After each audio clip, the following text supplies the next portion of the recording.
Applicant to be brought in, please. Thank you.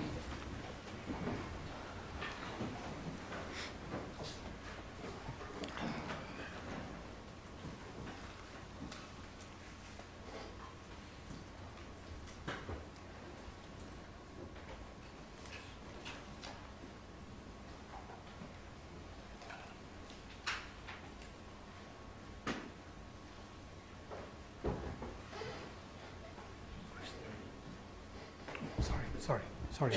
No, just a moment for the applicant.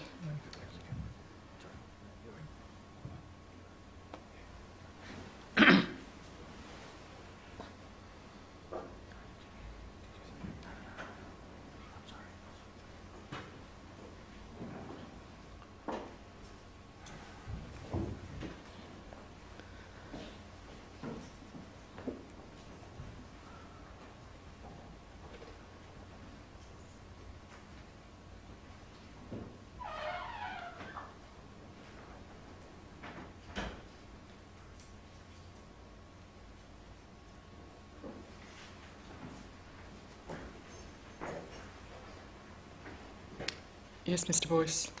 Thank you. So, Your Honours,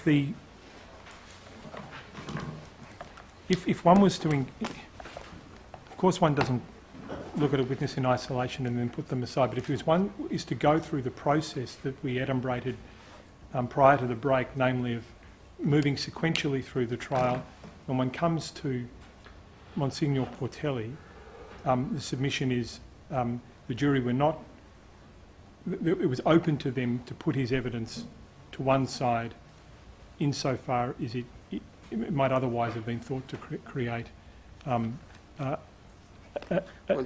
You say, using the language, that evidence didn't oblige them, compel them to have a doubt about the complainant. Quite.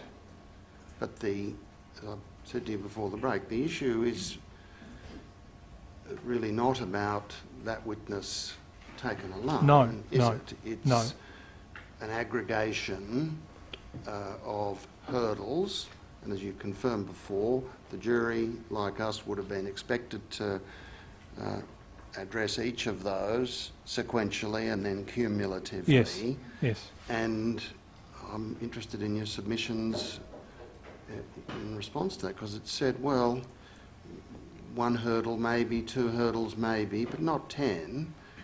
You know, we haven't got to the hive of activity arguments. No, I'll come to that. All the people buzzing round. It was a room being used by people other than the Archbishop for derobing, and so the contention really you need to meet is, well, there are so many factors conducing to improbability that you must in the end have had a doubt about the account. Yeah,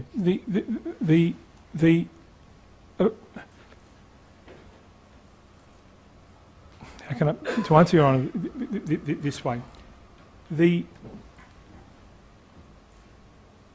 witnesses that most bore upon what I've called the first tributary, the first are obviously Monsignor Portelli, and sorry, this is the Archbishop moving. Yes, the back. second one being where choir.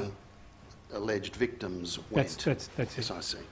Now, if the second is obviously enough, Mr. McGlone's evidence, because he says, in essence, well, the essence of his evidence is that on a day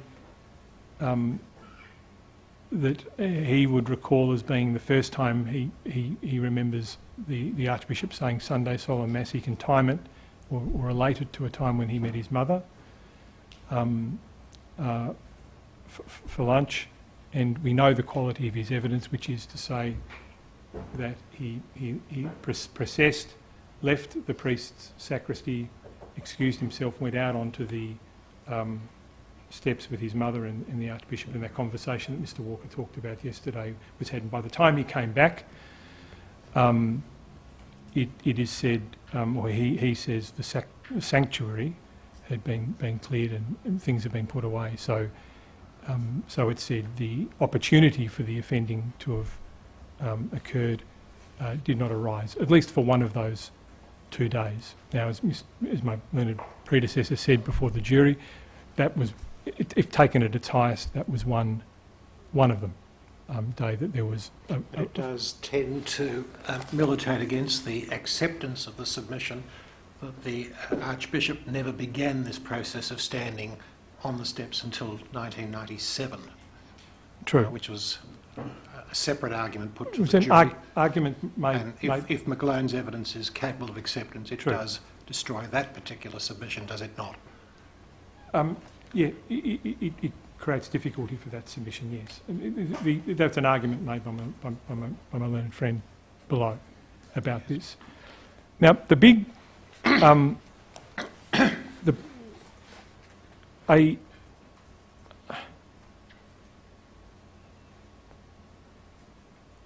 So it doesn't...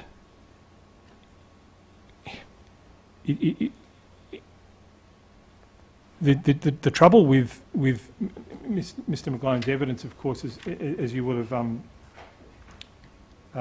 appreciated insofar as the Crown was concerned at trial, was that he, perhaps like Monsignor Patelli, his memory was apt to be unreliable, and it was... Everyone's memory was apt to be unreliable in this case. Yeah, and the reason how it sprung from that was as you honours will have picked up from evidence in chief, cross-examination and re-examination, was Mr McGlone's position against, asserted, a man deeply in love with liturgy and church matters and so forth, stark position against ever attending a vigil mass in the evening. Dead against it, wouldn't do it. Explained to the jury on a number of occasions why that was so. But ultimately was found he had to concede that he was in the procession on the 23rd of November in 1996, and he had to consider, actually, notwithstanding what I've said, I should, he's deeply in love with church architecture and liturgy. That's 969-23 to 970-10.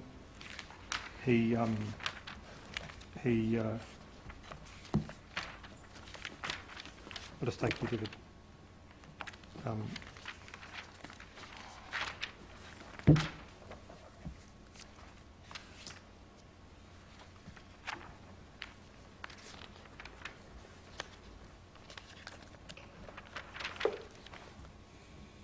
I'm sorry, I missed one, Your Honour. At 957, 10 to 18, the answer is given. It's drawn, the attention of, the witness's attention is drawn to Kairos of the 23 of the 11th, 96 at 6 p.m, a vigil for the Feast of Christ the King at St Pat's Cathedral. Archbishop celebrated and asked if he had any memory of that having occurred. Answer, the only evening masses I would ever serve would be, say, during the Easter ceremonies or Christmas. I wouldn't serve a Saturday vigil mass, or I never did serve a Saturday vigil mass, and that's 95710. So I wouldn't, and I didn't ever do so. That's in chief.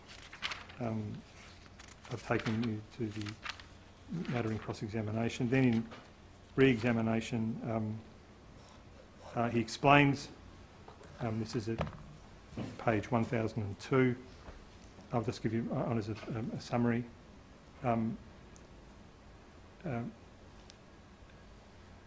He was asked, was he excited about when the Archbishop became Archbishop, asked why he did not attend the feast of Saturday night on the 23rd of the 11th, 96. He answers, I never attended vigil masses. I don't agree with vigil masses. It's at 1002. And he's asked for his explanation about that. Did you consider the Feast of Christ the King of deep liturgical significance? He says, and I'm summarising at 1002, 10 to 17, couple of reasons.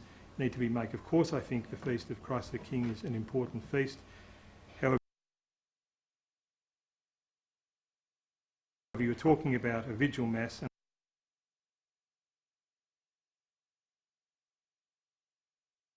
I don't, for better or worse, agree with vigil masses. I think that masses should be in the morning, and I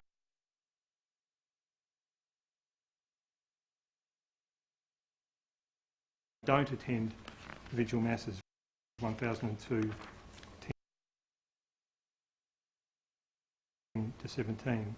He says at 1002, 18 to 22, there are two types of vigil mass. There's something like a midnight mass type situation at Christmas or say Easter, but the general kind of 7:30 p.m. mass on a Saturday night is not something that I am interested in attending. 1002, 18 to 22.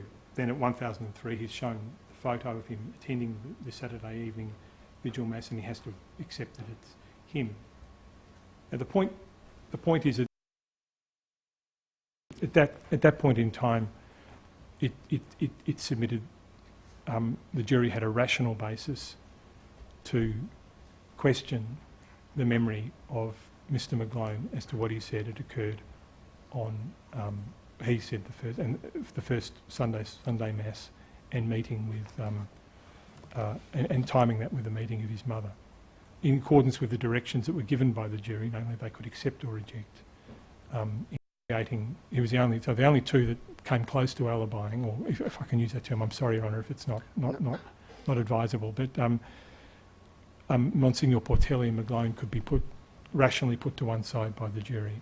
We're then left with, still on the first tributary, the evidence of Potter. I could punish Your Honours by taking Your Honours through the 5 hours of Mr. Potter's evidence, and I don't wish to. But can I give you the executive summary, if you like, on Potter. There's no question. I think it was debated. I think midway through Mr. Potter's evidence, the learned prosecutor made a further Section 38 application on the basis of suggestibility. And it was accepted by His Honour that the witness was prima facie suggestible, and that could be done. So the jury could see that. I mean, obviously enough, that was evident to the jury. But what is and Mr. Potter's evidence is very difficult to nail down and seek some consistency with respect to in some respects. For example,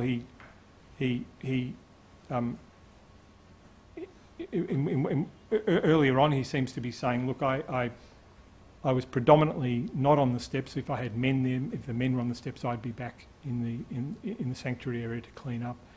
But then later on, he says, "Well, I'm Mr. actually." Boyce, your point is well taken, but would you perhaps address the Chief Justice's question about whether this is one aspect of the case where forensic disadvantage is at play in favour of the applicant? Yes, is the answer. Yeah, the forensic disadvantage direction is obviously a procedural safeguard for the jury of caution to take care. So sorry, Your Honour, if I didn't answer it earlier. So the answer is yes. Well, it's just in relation to all of the evidence. Yes. It's relevant, and I need your assistance to as to what you say we should do and what effect that has on our consideration. It's a procedural safeguard that ensures that the finder of fact or the tribunal of fact takes care and exercises caution when examining the evidence. You must, and there was no dispute about the direction below at all. So yes, the answer to Your Honour's question is yes.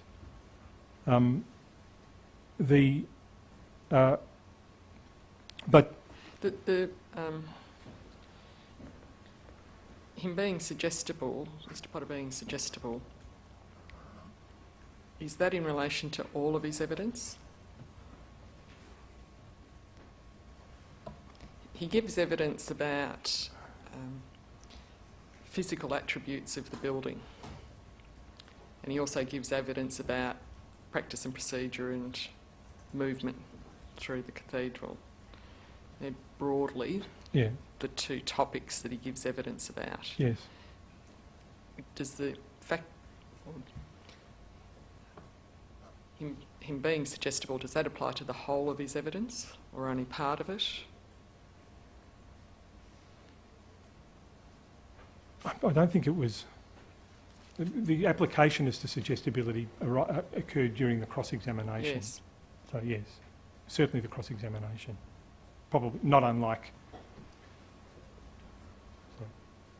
Well, the Crown accepted what Potter was saying in large measure, or in a number of key respects, but disavowed or did not accept what he was saying about other matters, and he was plainly shown to be confused about things like dates and matters of that kind.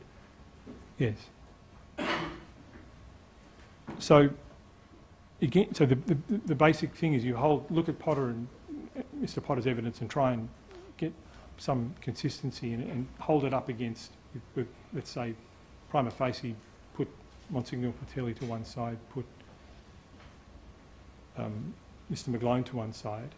Is Potter going to stand? Mr Potter's evidence going to stand between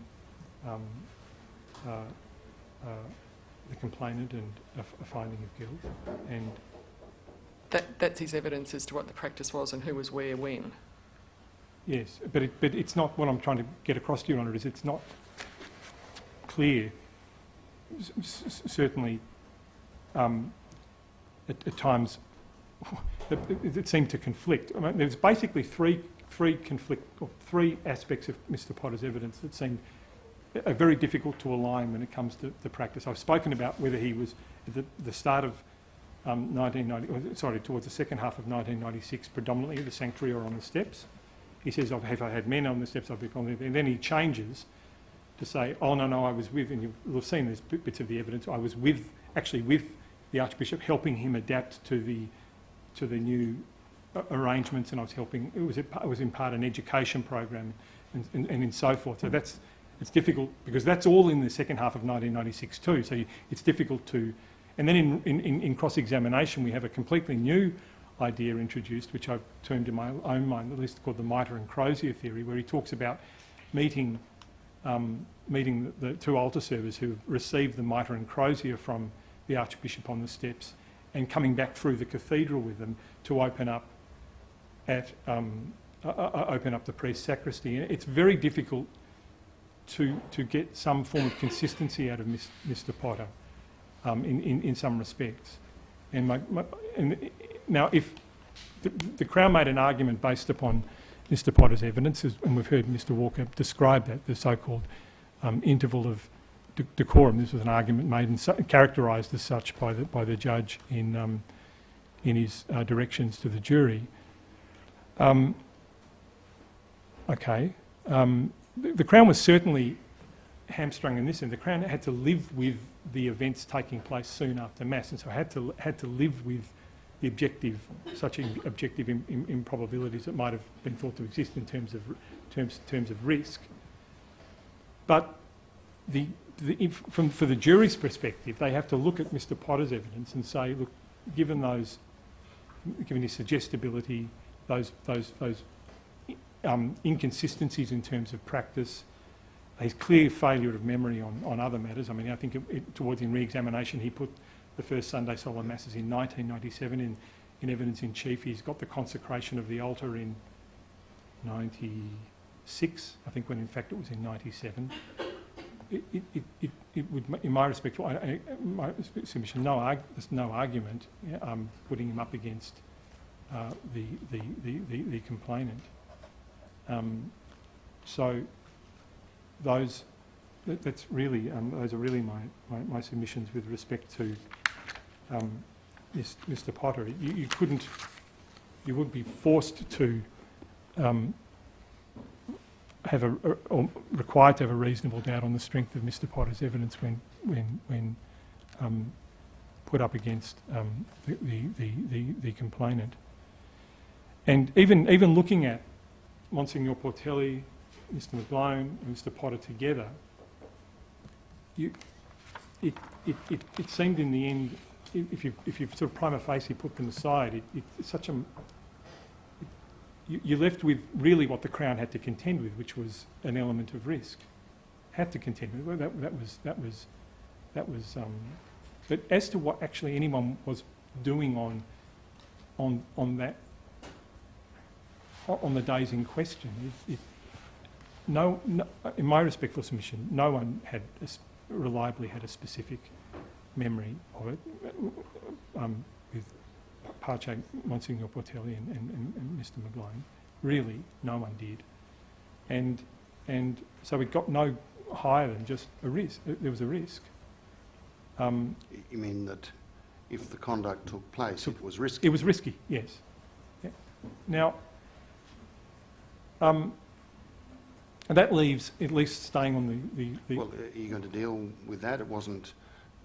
We didn't spend much time on it yesterday, but I raised it with Mr. Walker because it featured in the final address, Yep. unsurprisingly. It's a proper argument. And I think, looking at it again this morning, it was, what as I think I said yesterday, you'd have to be mad to do that. Yeah.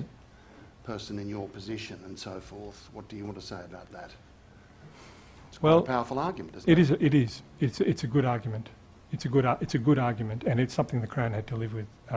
Well, that's clearly the fact. I want Yeah. to know what you say about it. Well, People have done mad things in the past. Can you put it any better than that?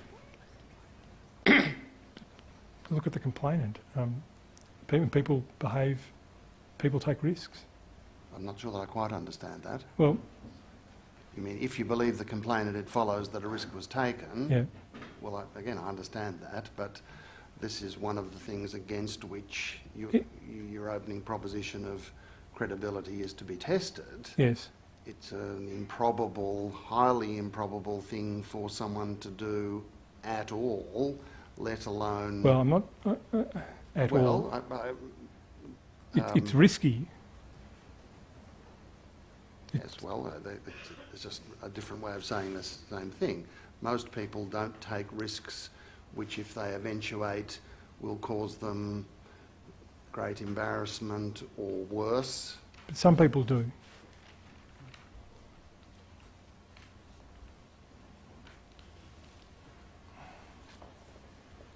In the end, as Mr. Walker accepted, that's a matter within the jury's But competence a to assess. quintessential jury matter.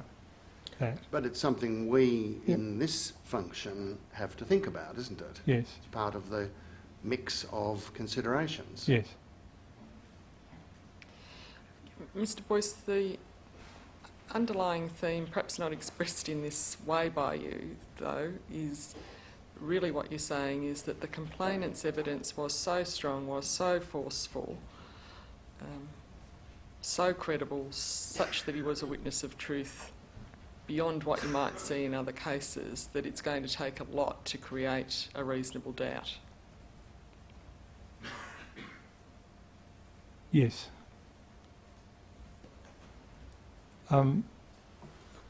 It's hard to... I don't think we can, with the greatest respect, compare it with other cases. This case is this case.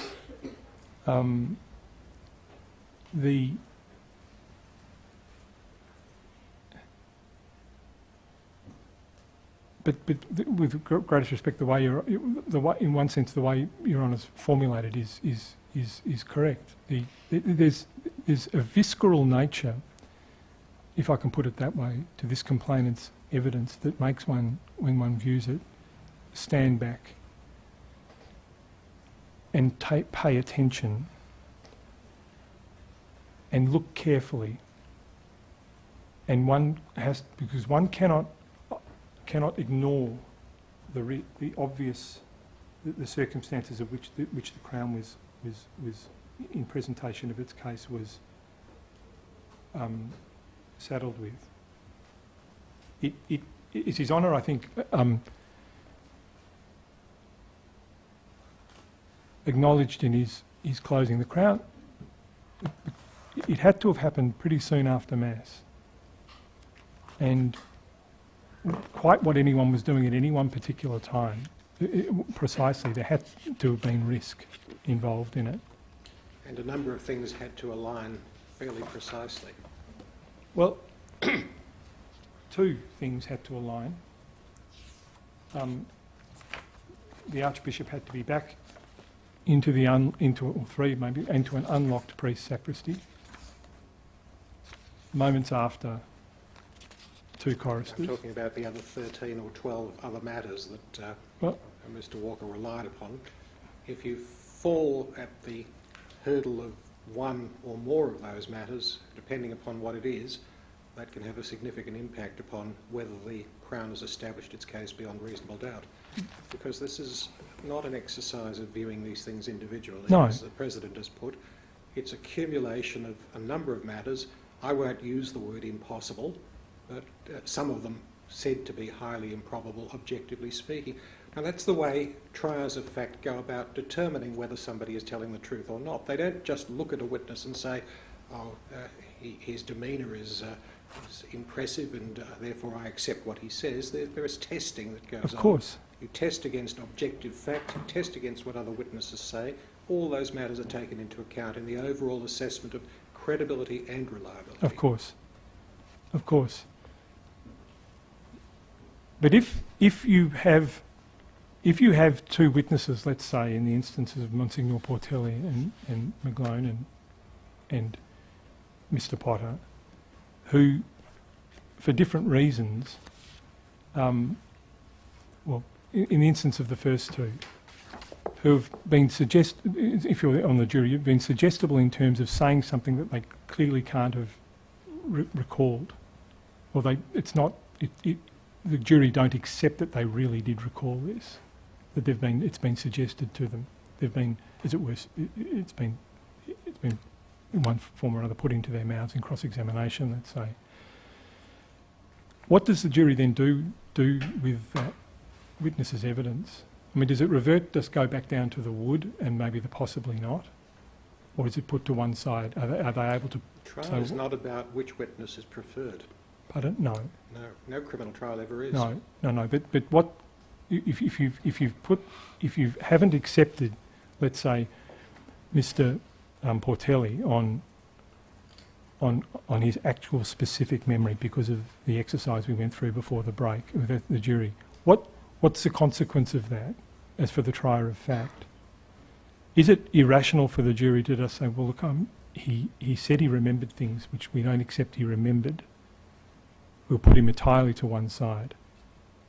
Or does he revert back down to wood? We'll accept him on wood, but not...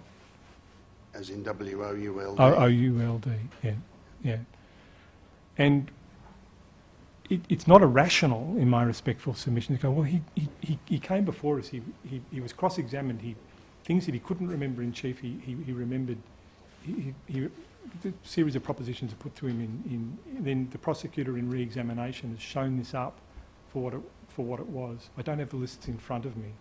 When I was being put to me, I wasn't trying to remember. Well, what do we do with that witness? Well, what do we do with the witness, do you say? It would not be irrational to disregard him at that point, because he said... It would not be irrational is not the test we have to apply. Well, he can be disregarded. He can be disregarded. He should be disregarded. He should be disregarded, yes. Or it was open to the jury to Open to the disregard. jury to do Yes. so, yeah. Can I ask you about a different question said to go to credibility? In cross-examination and in final address, Defence Counsel put to the jury, if it happened, they would have spoken about it. This is at 15:03 of the transcript. If what happened really happened, they would have discussed it. and then it's said to get worse in relation to the second occasion, and this was put in cross-examination, if that happened, you would have warned the other boy. What should we make of that? This is put very directly. It's not credible that something as grave as this or these two things could have happened to you and that you didn't tell a soul. Yeah.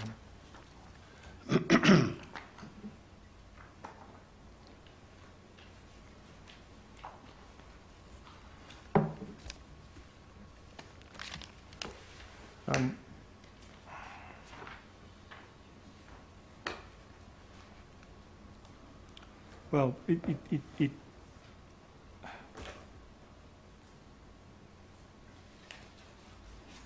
as the cross-examiner said to the complainant, you never talked to the other boy about that? No.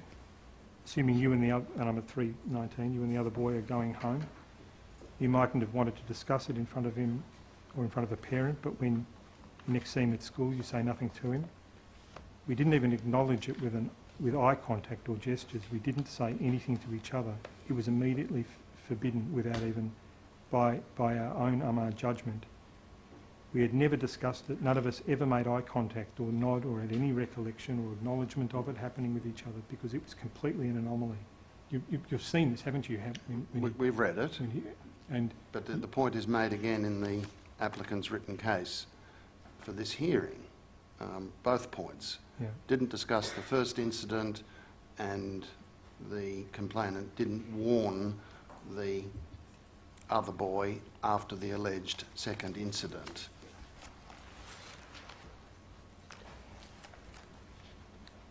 Well,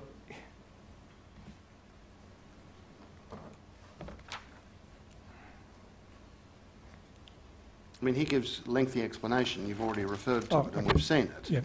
What should we make of that? Well, those explanations are perfectly credible. Persuasive, in my respectful submission, very persuasive. Are we to take judicial notice of a lot of the learning that's been put forward about how the victims of child abuse tend not to talk about it or want to suppress it, matters of that kind? Is that a matter for judicial notice? Of course, Your Honour. Direct directions, I think, to that effect were given. Well, the actual terms of the Jury Directions Act talk about aspects of that. Yeah. Yes. It's more directed to lie, I think. 52, isn't it? Yeah, subsection 4 of section 52. He's a 13-year-old boy. This was the most outrageous thing that could have happened to him on his account. Yeah. It was a walk. I'm sorry. The Boys- second incident, as he put it, was a walk in the park compared to it. You're absolutely right. And boys talk, don't they? Oh, they do, Your Honour. It's been a while since we were boys, Mr. Boyce.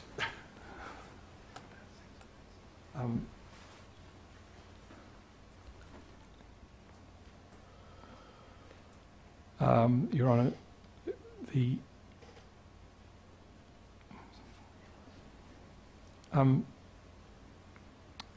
boys also want to get on with their lives, and they want to get on with playing footy or doing whatever it is they want to do. They don't know about this. Their lives are sport, school.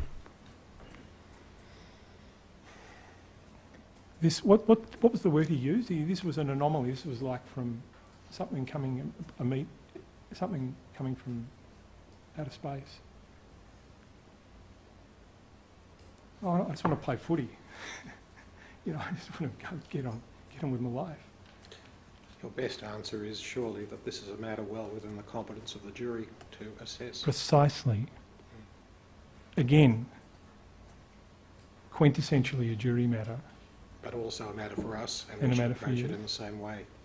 Yep.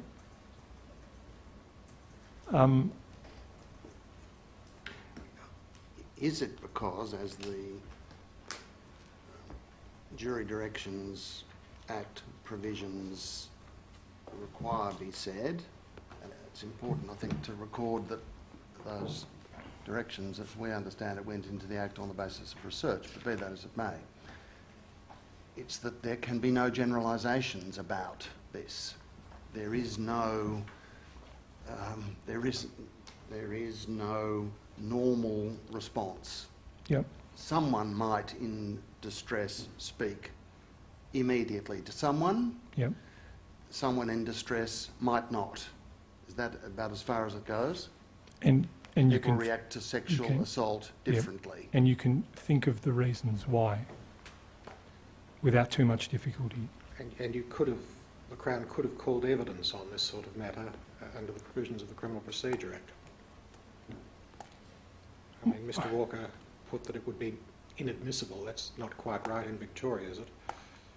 Section 300 and something or other. Yeah, I think the Crown could have called. I mean, Mr Walker was, I think, speaking about the other boy, but yes. And we tried to, in respect of the other boy. Yeah. Now, that probably That reminds me, I would be assisted by hearing the rest of the story about that circumstance. The issue about the footnote referring to yes, the agreement over the non-calling Well, of expert the- evidence. the Not now, you finish I on know. this point. Okay. So, in answer to Your Honour, the President's question,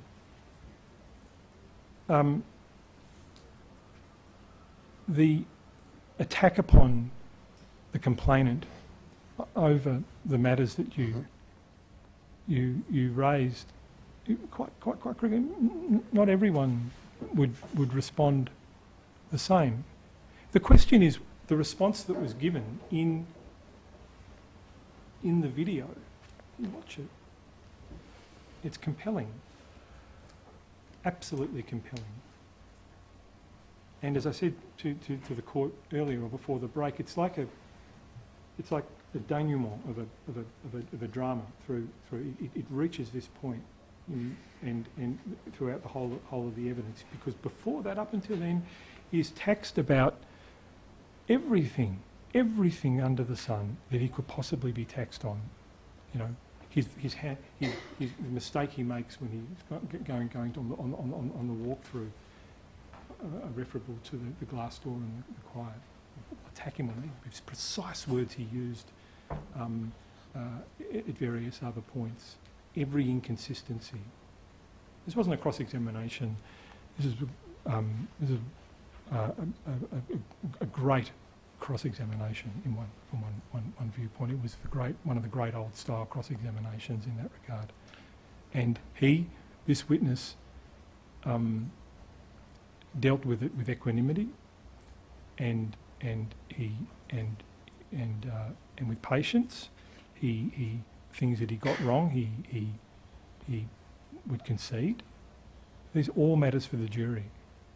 But that part, in answer to your honest question about why not say anything, is writ large in my respectful submission. And perfectly reasonable for a boy to just want to get on with his life. Not only that, you see, he was. It wasn't simply that. Remember, he had a scholarship to St Kevin's. A lot was riding on him. He carried the hopes of his parents, who sadly they were divorcing. He didn't want to upset that either. I mean, How does that fit though with telling the other boy? There's a distinction between him telling parents and telling the other boy, isn't there, that might be drawn there? it's In relation to the risk to the scholarship argument. I guess. Oh, sorry. Yeah. Well, again, risk of exposure, risk of it coming out harming the scholarship. So embarrassing though. So incredibly embarrassing. The thing that you want to talk to your friend about.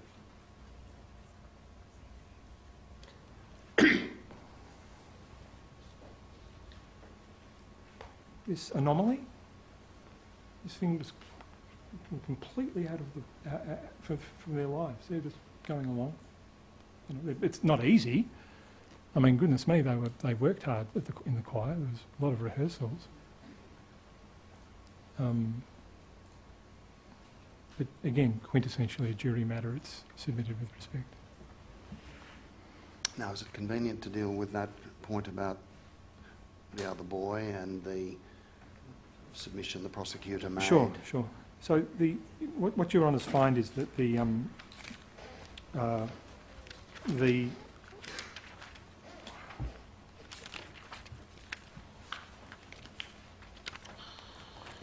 prosecutor's closing at 1382 lines 1 to 16, and in the directions at 1645 31 1646 10. It's probably just appropriate to go to the directions because I think they fairly much encapsulate what was said by the prosecutor. Sorry, what page was that, Mr. Boyce, for the... I will, yeah. 1640, direction 1645, line 31. Thank you.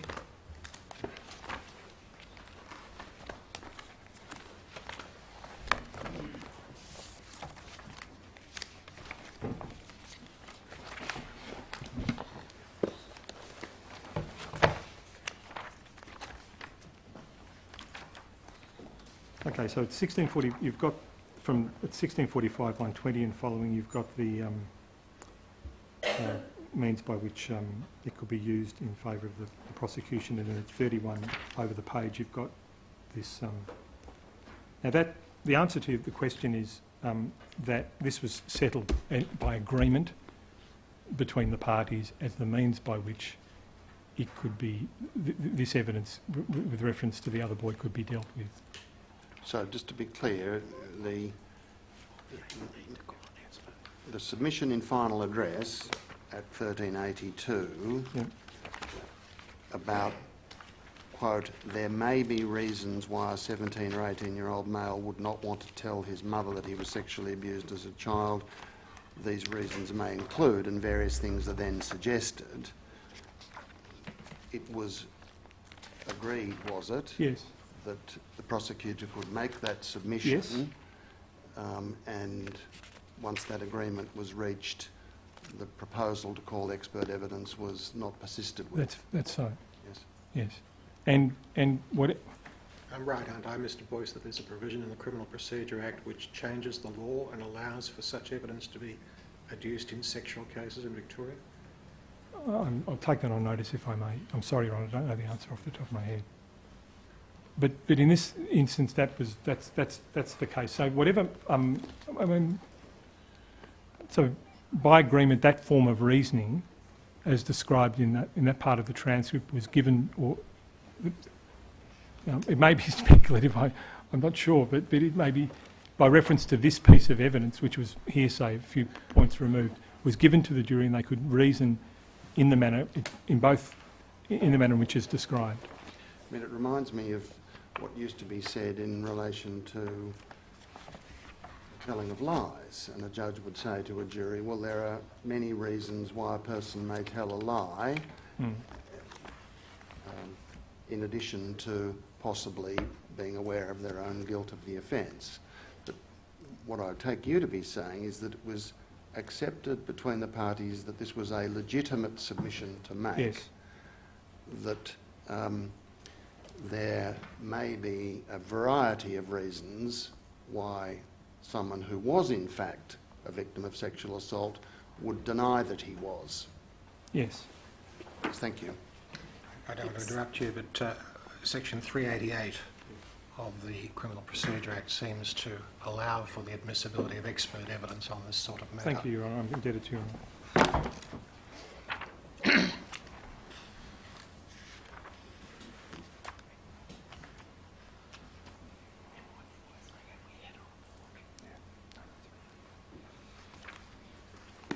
we have, or should we examine, and I'll ask Mr Walker this in reply, the transcript of the argument where this was resolved? I don't think Your Honours do. There is transcript. There is transcript, but we don't Do have we it. need to look at it? I think probably... Oh, okay. Well, we don't have it, but... Thank you. We don't need it now, but given that it was raised yesterday and a point was made about this being pure speculation, I would be assisted by seeing the transcript. Yep.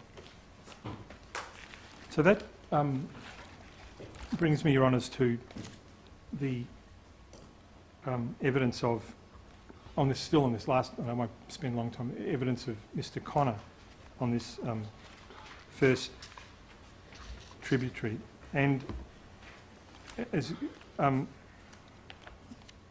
it probably won't surprise you to know, my submission is about Mr Connor, that again his evidence was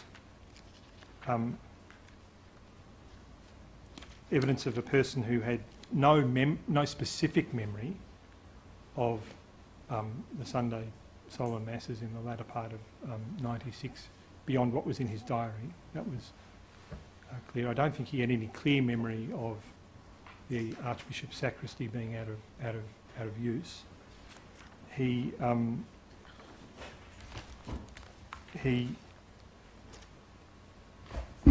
gave some evidence of practice, and as it was put to him by the cross-examiner, invariable practice concerning matters, which can be read, but it's difficult to parse his evidence when one looks at it generally, as opposed to being referable to the 23rd of the 2nd, 1997, which, if it's to be accepted, obviously would create, it must on its face create difficulties for the Crown in respect of the second incident. But insofar as it could be expanded out to invalidate or somehow stand as a roadblock in the way of the complainant, certainly on the first incident, then that simply, in my respectful submission, was not so. And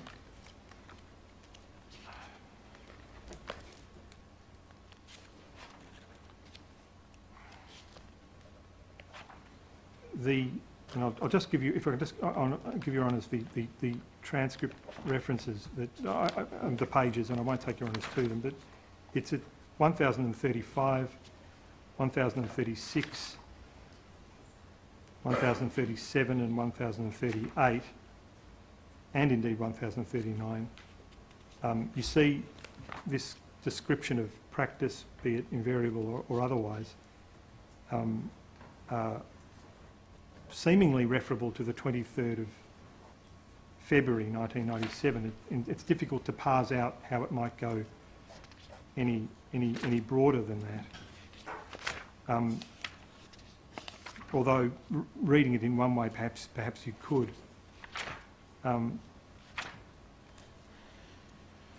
And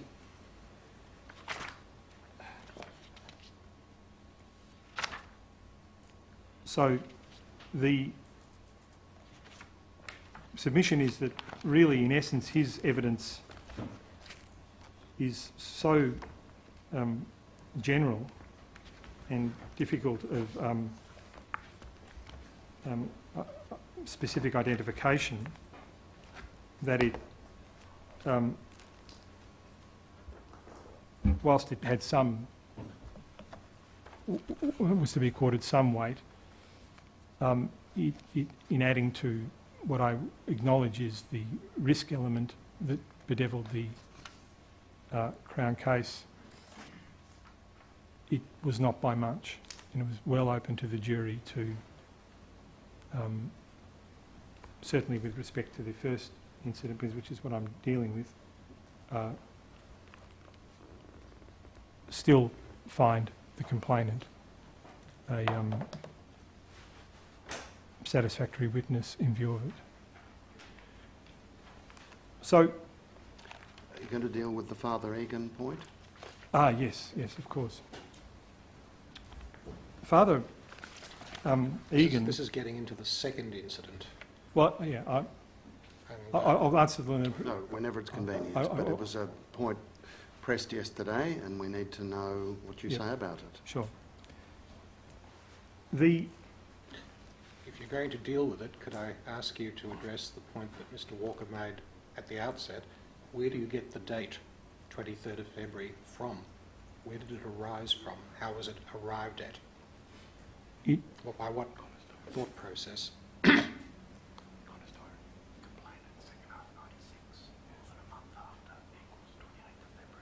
Sorry, the date of the 28th? I think 23rd. 23rd of February 1997 as being the date put forward by That's the Crown Connor's of the second incident. Mr Connor's diary. Mr Connor's diary says that the Archbishop was present, presiding on that Yes. day. Yes. Is that where it comes from? Sorry. It's as simple as complainant said it happened in the second half of '96, and he also said it happened more than a month after. Yeah, sorry. So, Sorry. It was the next date in 1997 that the Archbishop Yeah, was the present. indictment was formulated because of the complainant's evidence that the events occurred in the second half of 1996 and then more than a month later. I So think it was the midway original- through the first trial. Was the original indictment confined to 1996 and then amended? Or was No. it always inclusive of the 23rd Yes. of February? Yes, on this statement, based on the statements, and I think some footage at committal. That was how it came out. The date of the 23rd wasn't arrived. No, I think the Crown knew about it until 4th of September during the first trial. Why, for example, wasn't the 5th of March or the next Sunday arrived at as being the date on which it occurred? Could have been. Could have been any date after the 23rd of February, because the Crown had no knowledge. It simply picked the 23rd, It picked, I think, the 28th. The 28th is in the indictment, I think, Your Honour. but it picked the 23rd as being the day on which the second incident occurred, because that was the next time that the Archbishop was present. according to Connor's. According to Connor's diary, yes. But the indictment had been extended out beyond that prior to... We received Connor's diary in September of the first trial. He's on his right. Is it? He's on his right. He chose the 23rd because there was a diary entry saying that he was the Yeah, presiding. In terms... It shows the 23rd in terms of a particular of the Crown case because of the diary entry, but the indictment had previously been extended out. That's so. Thank you. Now, Well, just on that, Mr Walker was quite clear in saying that almost by itself discredited the Crown case, because he said about a month apart, but in the same choral year, said nothing about coming back after the holidays, and as he put it, your case departed from the evidence of your key witness, not supported by it, so it was put, and that was enough in itself, although of course all the other matters are relied on, but that's how I understood the submission yesterday.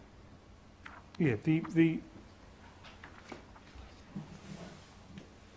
he'd always said more than a month apart. I think, I'll just find the reference. He'd said, I think in chief, in one of our tables, he could not definitely say the year, but from his recollection it was in 1996. I'm fairly certain of the same choral year, which is 170 lines 4 to 8. Of course that gets again firmed up in cross-examination. There's not the slightest doubt of your mind and so forth. But his evidence in chief was as I've described it, I could not definitely say the year, but from my recollection it was in 1996. I'm fairly certain it was the same coral year, but we had to live with that. To that extent, yes, the Crown had to live with that. The point, and the So point... what's the answer to the proposition that the case you go to the jury on is not supported by your witness?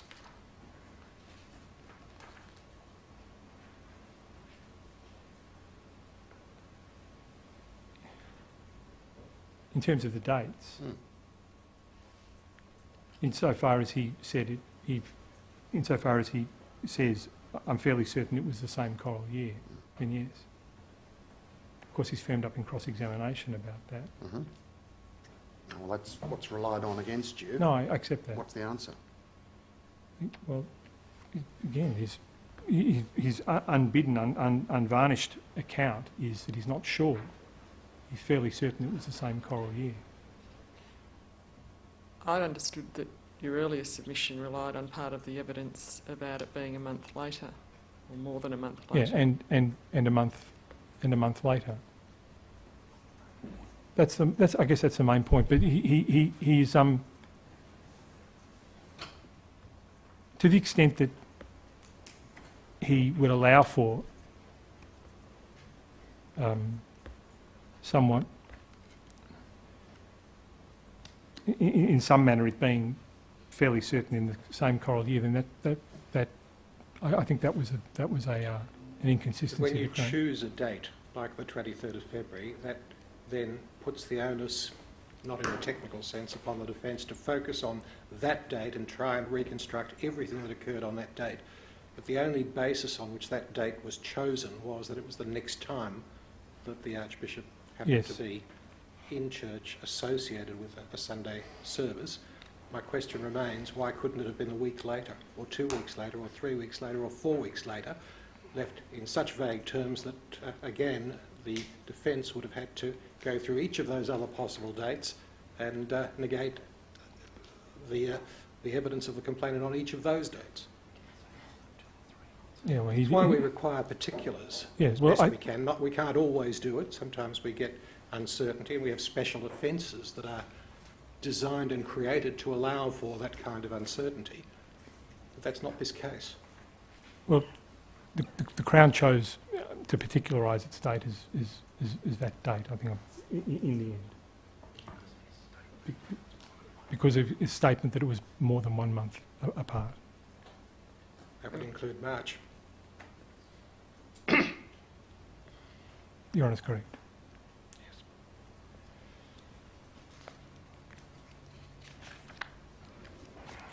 Now, can I move to the second tributary, if I can put the choristers? And, You haven't dealt with Egan. oh, Egan, I can deal with Egan now. Yes, because it said quite forcefully, well, it was quite a lengthy submission to the effect that the absence of someone who could have shed light on where the Archbishop was and what he did on that date almost creates a doubt by itself. You'll recall those exchanges. It's not said this is a mistrial point, this is a reasonable doubt point.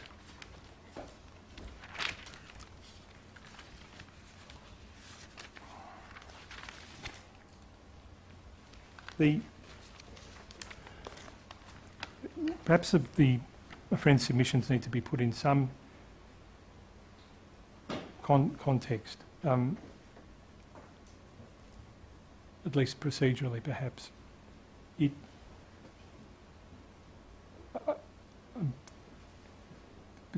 Crown called Mr. McGlone, had called Mr. Connor at the request of the defence. Had we been asked to call Father Egan, there's no question I would have thought that we would have called him. We were not asked at any stage to call Father Egan. Is that correct? That is correct. Let's be clear about the significance of that. Do you say that's an end of the matter? No, it's not an end of the matter, but I'm putting it in the submission in some context. The, At what stage did the defence have the particular of 23 February? in the first trial, Defence. Yeah. Way before. Well, it emanated from Mr Connor's diary, which was in the defence camp in its arsenal. So that it was given to. the fact that there would be factual questions about that date was a matter of which the defence had reasonable notice. Yes. Yes. And we, as my friend reminds me, we got the diary on the 4th of September, I think during the first trial, So it's after the committal, after the committal. and during the first trial. During the first trial, yes. And it's not irrelevant to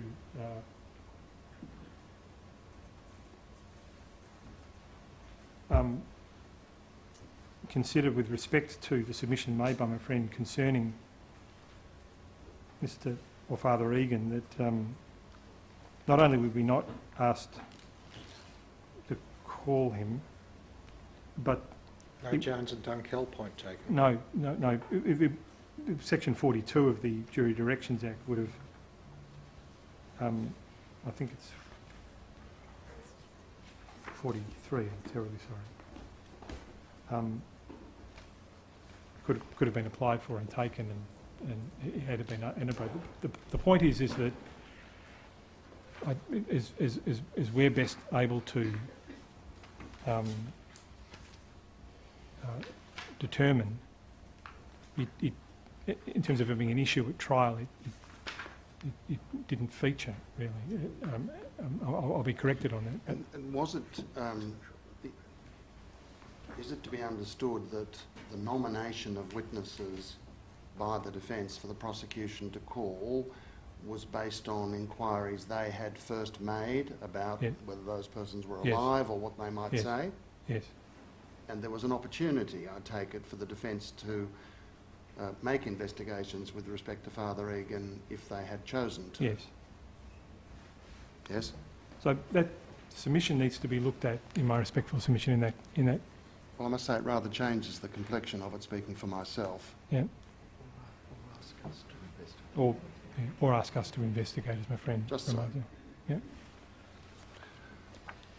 Because of quite a strong point was made about what was implied to be an impropriety on the prosecution's Yep. part in not doing that. Your submission is that the way witnesses of that character came to be called by you was on nomination by the defence Yep. following their own inquiries. There's no question that we would have called him had we been asked to, Yes. as we called Mr McGlone and Mr Connor in our case. Mr Boyce, could you just outline where you're going to go with the rest of your submissions? Okay, no, I can be, I think, fairly brief. So I've dealt to, this is the structure, and if I go back over it, I've dealt with the complainant and my submissions made about the support. I've dealt with the witnesses who speak about what I've called the first tributary or the first matter and how they don't, in my respectful submission, or at least it was open to the jury to put them to one side, but at least not open to find it beyond reasonable doubt in favour of the complainant, notwithstanding them. The only other tributary, of course, to be dealt with, or speaking broadly, we can divide it up into 13 or 3 or however many you wish to, is the choristers. Now, I don't want to spend terribly long with them. We've got, I think I told Your Honour prior to the start of play yesterday that we had a revised schedule of evidence with everything that we had, including the additional transcript references built in. The submission's going to be fairly simple, as my learned friends was, concerning the choristers, which is to simply say that whether it be the choristers detaching from the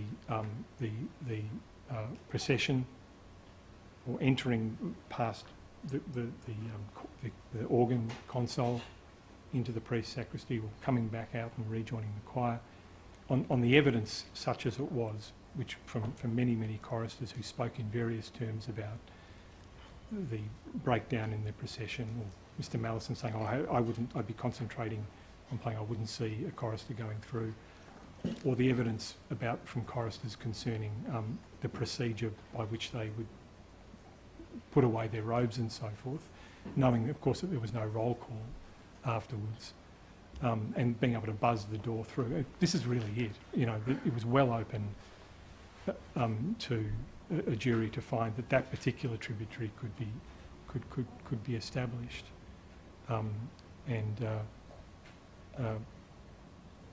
once that's dealt with, I just move through the rest of Mr Walker's tables, the vestments, and then on to the second incident briefly, and that will be it. That's Thank you. and then, but obviously grounds 2 and 3 after that. Thank you. So can I hand up for the benefit of the court this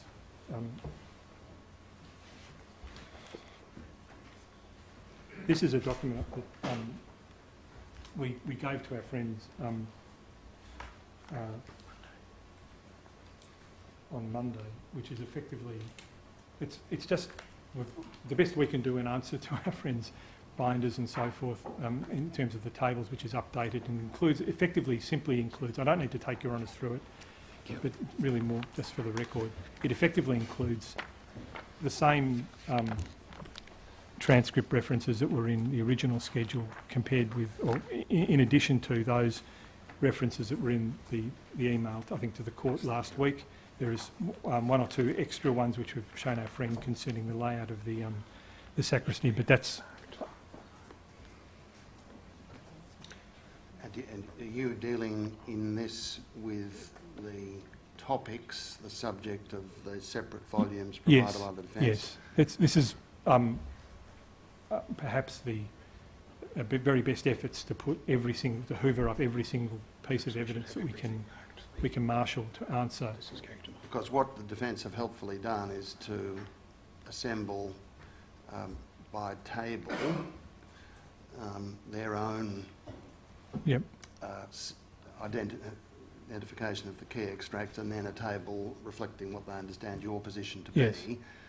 It's just the practical difficulty. I accept that. There was some debate between us about trying to put in a combined thing, Yes, which that was the question I was going no, to ask. and unfortunately hopefully. that wasn't convenient. Thank you. So Mr Boyce, given that things have been handed up in addition to the appeal books that have been filed, on reflection it might be worth identifying them and marking them. okay. I think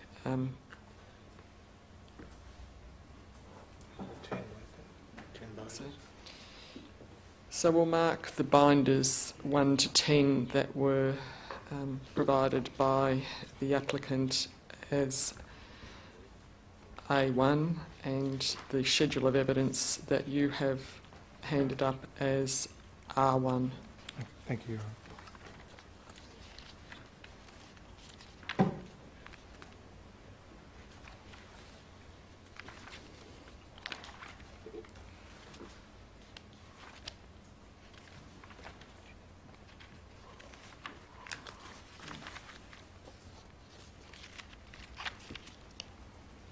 Now you'll see in that schedule that we've handed up, Your Honours, that it extends from to make matters more complex, and I do apologise for this.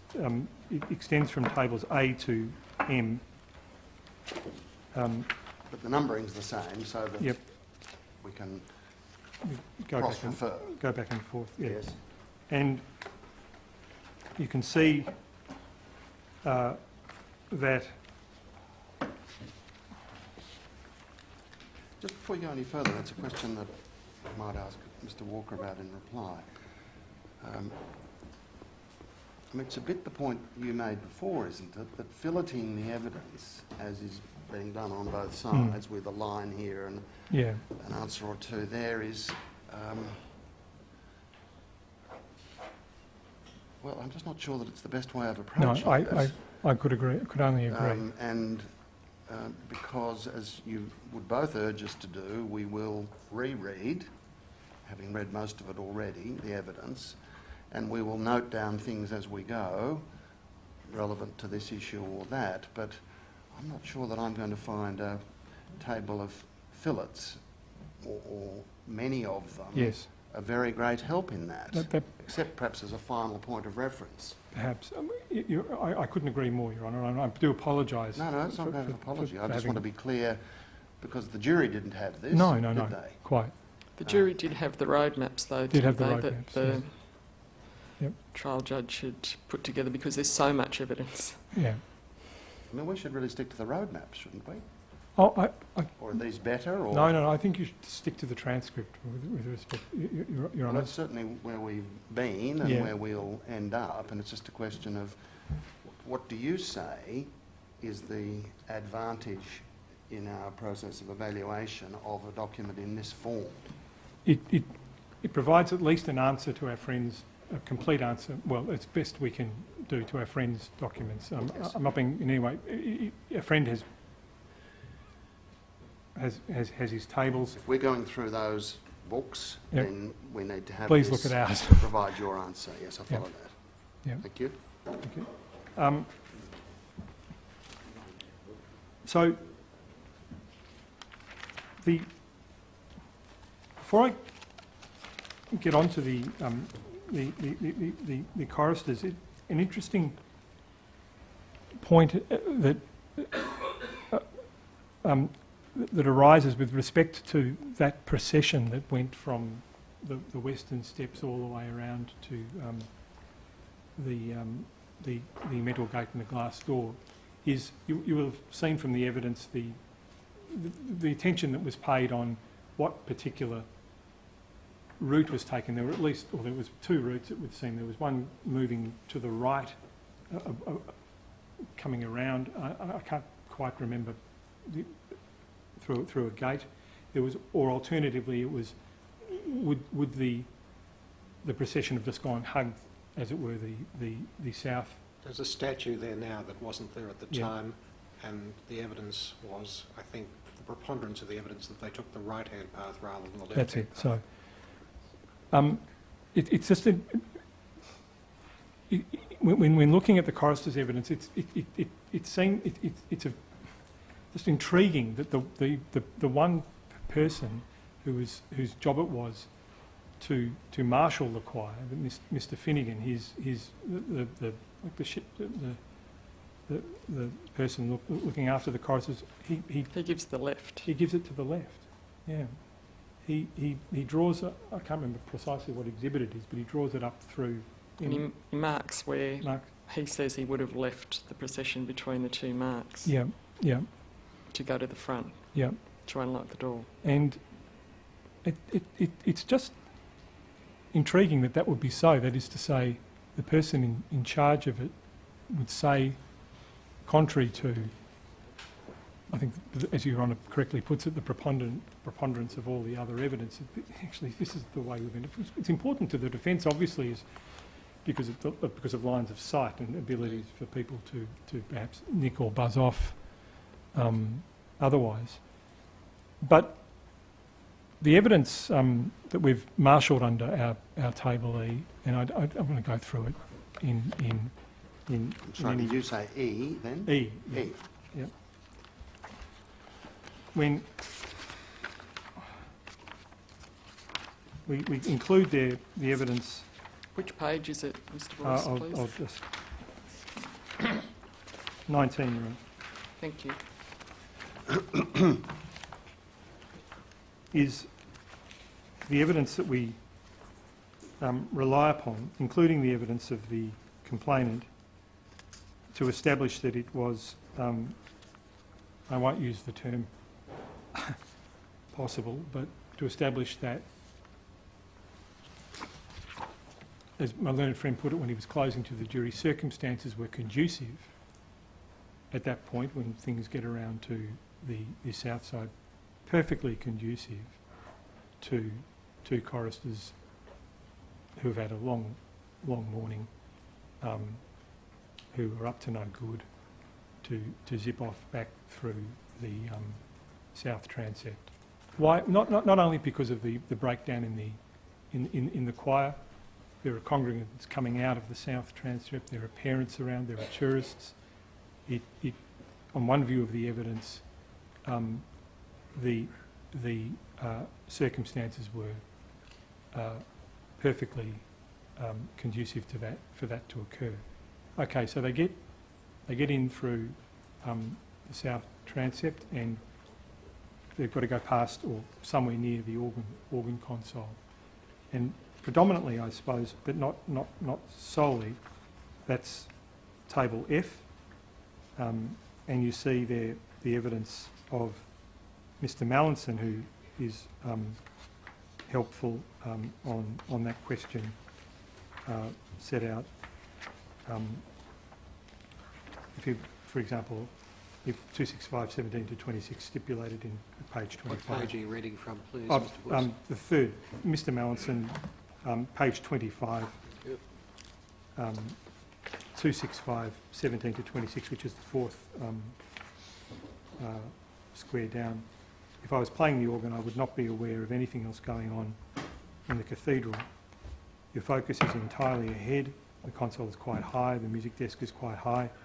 You've got a lot to think about when you're playing the organ. You're not aware of anything unless somebody distracts you. The console's quite high. You can't look over it unless you stand up, so you don't see people even out of the corner of your eye unless they come very close.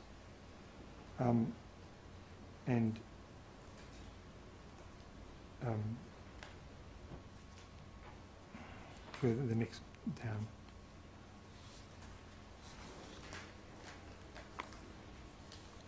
Talks about parents and so forth.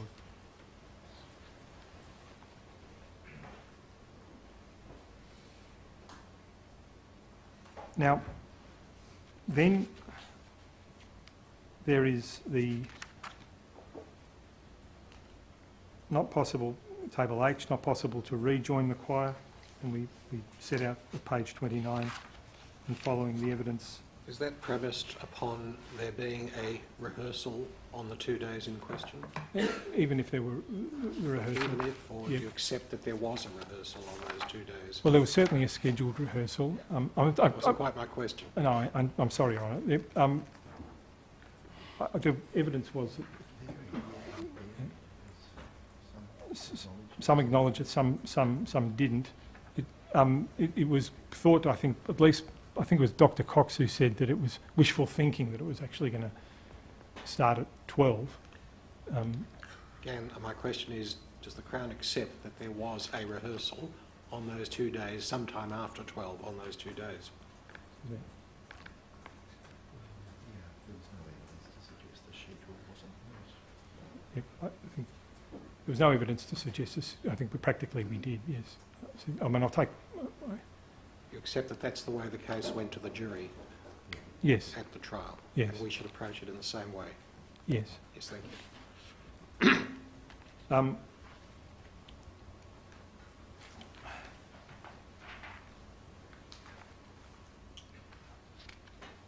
So the... I mean, the evidence is various about those matters. That is to say, possibly, but at the very, but I'm not sure if the buzzer was quite like it is now at the time. But that was the way you could get back. Buzz someone come out and let you through. It might be a senior person. It might be sometimes some of the evidence would say. I think I read it was, perhaps Mr. Finnegan said it tended to be the choir boy nearest the door. Nearest the door, yeah. So we don't... Which, as I understood it, you would be open to be interpreted that it would be an unremarkable yeah. event. And No one would necessarily notice a choir boy near the door responding to the buzzer. Yep. Then the... I mean, we know that some people had... I can't remember the witness. Some choristers had started to disrobe even before they'd got, or at least at or around the time they got to the corridor. Some choristers spoke about disrobing outside the larger choir room in the Knox Centre because either there wasn't room or for some reason. And you remember Mr McGlone said from the priest sacristy or the sacristy area, he could just hear pandemonium from down there. So it seems to us, with respect, Your Honours, that the circumstances, as again my friend put it to the jury, were entirely conducive for that to occur, to come back in. Conducive is a slightly strange word, with respect. That seems to me to connote would have acted in favour of, would conduce to something happening. That's not your case, is it? It's rather that it wasn't impossible that it happened. No, I didn't want to use the term. Wasn't in. Your predecessor used the term entirely possible on any number of occasions in his... I'm sorry, Your Honour. He used the term entirely possible, Yes. using that adjective, I think it's an adjective, Yes. on a number of occasions in his address. Yes. I mean, as I understand your contention, given where you started on the strength of the complainant's case, you embrace the challenge of impossibility advanced by the defence and say it wasn't impossible. Yes. That was the matter I raised yesterday afternoon as to whether there was a danger that this went off on a false issue, or whether, on the one hand, this was impossible, or on the other hand, whether it was entirely possible. No, because the judge, at the very... The judge told the jury not to approach it that way. Yeah, I accept that. it was a sort of rhetoric of argument as between the parties, and I've tried, and I think quite... Dangerous rhetoric. Sorry? Dangerous rhetoric. Perhaps. And I've tried, and I think perhaps quite unsuccessfully, to explain, at least in answer to what my friend has submitted, how theoretically it's not logically impossible. Oh God, it's not difficult to. You can actually explain it in the use of it consistently with the application of the standard and the onus, which is entirely what the judge. The defence case is it can't have happened, or put correctly, you must have a doubt as to whether it happened. Yeah. Because all of this evidence shows that it couldn't have happened, or Yes. there's no reasonable possibility of it having happened. That's how it was expressed yesterday. Yes. And as I understand it, you say the evidence doesn't rise to the point where it excludes any reasonable possibility of it happening. Yeah. The point is that you can. Or put it differently, your evidence was able to exclude a doubt about Yes. a doubt based on impossibility. When all the evidence is looked at together.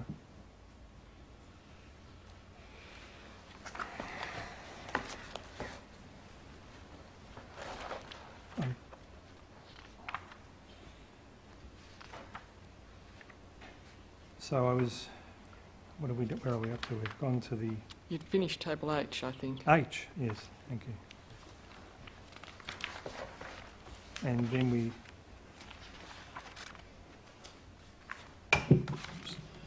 we come to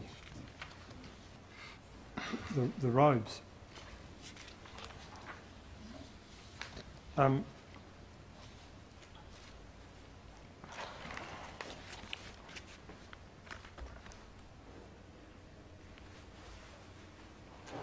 The case, as we understand it, made on appeal, what is that there was an inconsistency between the manner in which the complainant expressed himself vis-à-vis the robes and what would have to be done with the robes in order to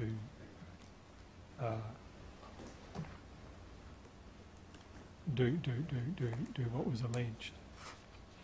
I don't. It seemed somewhat, perhaps a little different to the case run at trial, which I'm not being critical about that because we're in different. Which was that it was. I'll stand corrected. impossible to do. The evidence of Monsignor Portelli, which is to the effect that when the cincture's on, you can't. It sort of locks it into place in some way, and you can't simply do that. Do what? Lift it up or expose yourself. I think Expose. the primary attack was upon parting it to the side rather than lifting it up. The lifting it up, as I read it, was said to be an attempt on the part of the complainant to overcome the difficulty that had been exposed, that the outfit as a whole could not be parted to one side. Sure. But the answer, you look at the way when the complainant, for example, at 343 attempts to deal in cross-examination, lines 13 to 28 with this matter, it's put to him at line 13 of 343. Now, how on earth do you pull this aside to expose a penis? Well, he answers, well, perhaps you can pull it up first. No. Now you're trying to generate something of which you never spoke before. What you told the police was he pulled it aside to expose it, and what you just told was that there may have been some opening, right? You've never mentioned anything about lifting it. Is that true?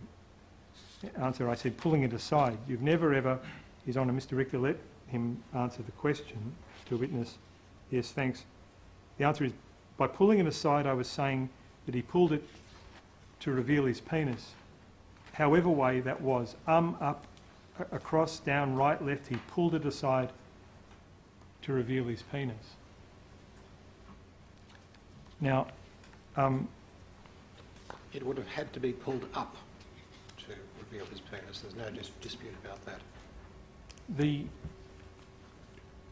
I'm not sure where Your Honour's at. I invite Your Honours to put on. I wasn't proposing to put it on, but I've seen it and examined it closely, and the evidence below was that the alb, the undergarment, etc., does not have any capacity to be moved to one side, particularly when the cincture is tied. Well, this is why I invite Your Honours to. You may not be able to put the cincture on quite as ornately as.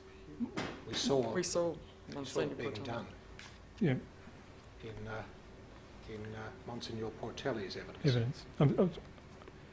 But my submission to Your Honours, having regard to the nature of the robes,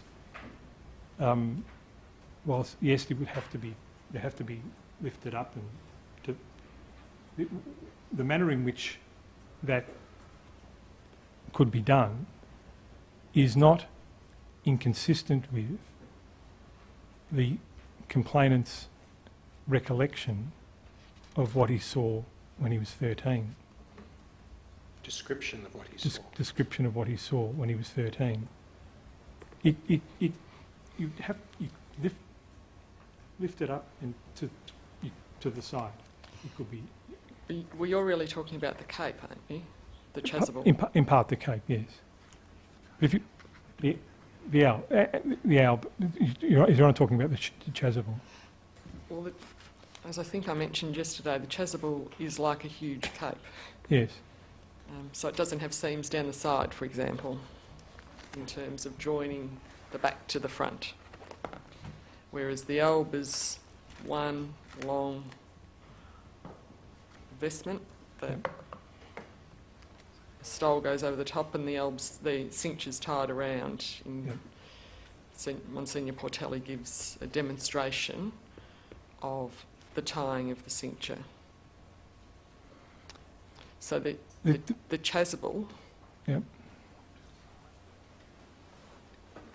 It's that I think you're describing when you're doing a movement from, if I can say, your hip towards your shoulder. Yeah. So I'm not sure that you'd be able to do that same movement with the alb as well. You'd have to lift it up, there's no question. yeah, you would. You have to. The alb would have to come up. Yes. And so the question is, what significance, if any, do we place upon the alleged disconformity between the original statement, the language used, and the concession, if you like, in cross-examination that it may have been lifted up or he wasn't focusing on the exact movement? That's really what it boils down Well, to. again, it's the memory of harking back to a 13-year-old boy who's been caught. Something had to happen. Not quite that simple, because there's also a series of mechanical descriptions given of the movements alleged against the applicant, including two hands behind the head of one boy, whilst at the same time somehow keeping the relevant garments up in place. One tries to conjure up the exact sequence of movements that would have been involved in that process, and there's Monsignor Portelli's answer, which you may have a comment about, that dressed in the full vestments of an archbishop going to the toilet, you just don't. Well, you might. I'm sure you don't. That would be this. I don't think he was talking about its liturgical significance. He was talking, as I read it, about the difficulty or impossibility of doing it without disrobing. Correct me if I'm wrong. I'm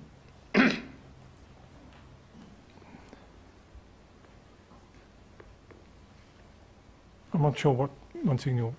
I must say, he just said you You've don't. read the same material that I Yeah. have, and you've seen the same evidence Well, that I have, Mr. Boyce. it I'm may be. inviting you to comment upon what I've just put to you.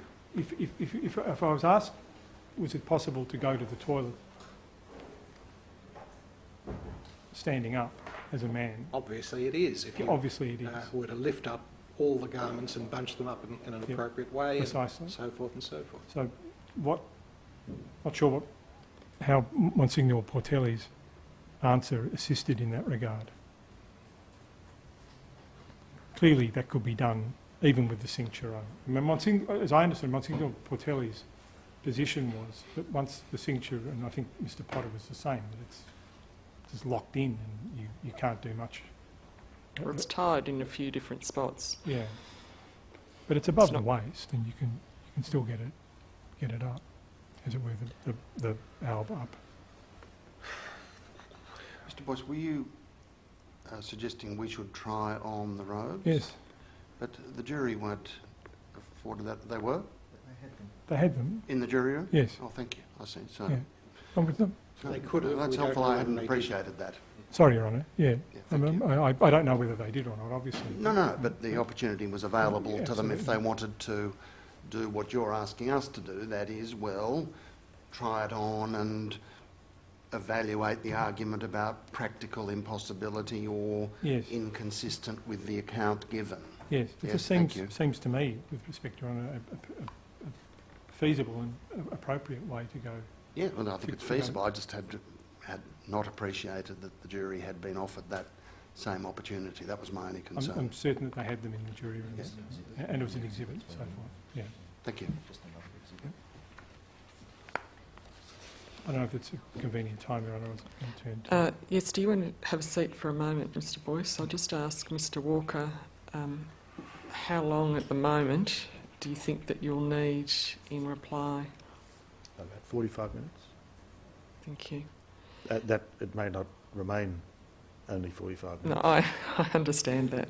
I don't mean by reason of what happens after I start it. I mean what happens before I start. No, I understand that. I understand. Thank you.